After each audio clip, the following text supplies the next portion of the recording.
नमस्कार. आज आपण एका वेगळ्या विषयावर बोलणार आहोत. चित्रकार चंद्रकांत चन्ने यांची एक कविता आहे, शरणस्थान.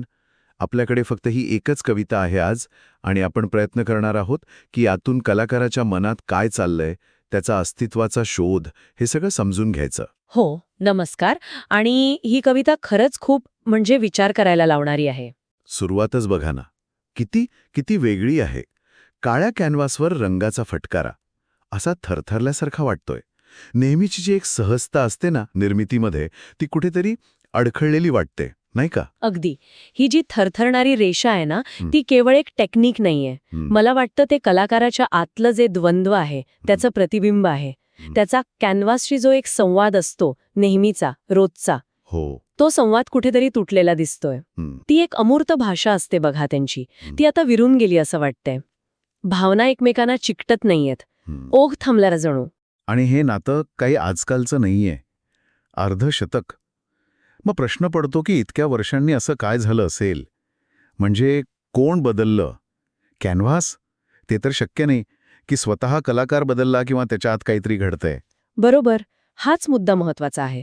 कारण कॅनव्हास जरी एक वस्तू असली तरी कलाकारासाठी ती जिवंत असते, संवादाची जागा असते. हो ना. तो फक्त एक पृष्ठभाग नाहीये, त्याच्या अस्तित्वाचा भाग आहे तो, अभिव्यक्तीचा भाग आहे. त्यामुळे जेव्हा तो कॅनव्हास रंगत झुगारतो, म्हणजे काय, तर तो कलाकारालाच नाकारतोय असं त्याला वाटू शकतं. अच्छा, म्हणजे हे असं आहे. हो. आणि हा संवाद तुटणं म्हणजे स्वतःच्या अस्तित्वालाच कुठेतरी तडा गेल्यासारखं आहे. खूप मोठा धक्का आहे हा. मग साहजिक आहे, जेव्हा हा नेहमीचा आधारच, हक्काची जागाच परकी वाटते, तेव्हा मन एका सुरक्षित कोपऱ्यासाठी आसुसतं.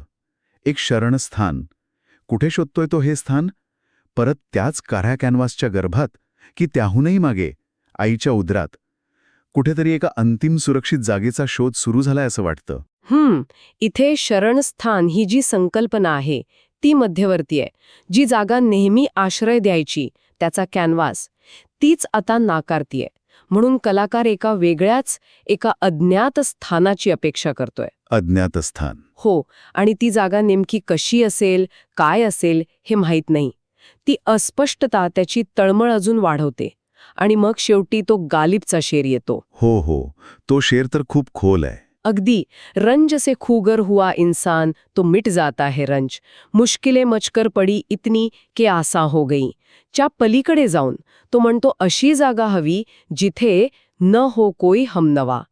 म्हणजे सोबती नको, संवाद नको, फक्त पूर्ण एकांत. म्हणजे पूर्ण एकांत हेच अंतिम शरणस्थान. कदाचित तसा एक अर्थ त्यातून निघू शकतो, संवादाच्याही पलीकडची ती जागा. तर ह्या कवितेच्या प्रवासात आपण काय पाहिलं? एका कलाकाराच्या निर्मिती प्रक्रियेत आलेला अडथळा बघितला, त्याच्या अस्तित्वाची घालमेल, आणि त्यातून सुरू झालेल्या एका सुरक्षित जागेचा शोध. म्हणजे हे फक्त रंगरेषांपुरतं नाहीये, त्यामागचं मानसिक वादा जास्त महत्वाचं आहे. निश्चितच. आणि मला वाटतं हा अनुभव फक्त कलाकारापुरता नाहीये, आपल्या सगळ्यांच्याच आयुष्यात असे क्षण येतात, जेव्हा नेहमीचे आधार, काय म्हणतात त्याला, डळमळीत होतात. बरोबर. सुरक्षित वाटणाऱ्या गोष्टी बदलतात किंवा राहत नाहीत.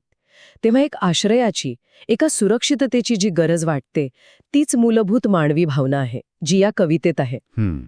कॅनव्हासच्या रूपकातून ती जास्त तीव्रतेने जाणवते फक्त. अगदी. आणि कविता आपल्याला कुठे आणून सोडते, तर एका अज्ञात स्थानाच्या अपेक्षित.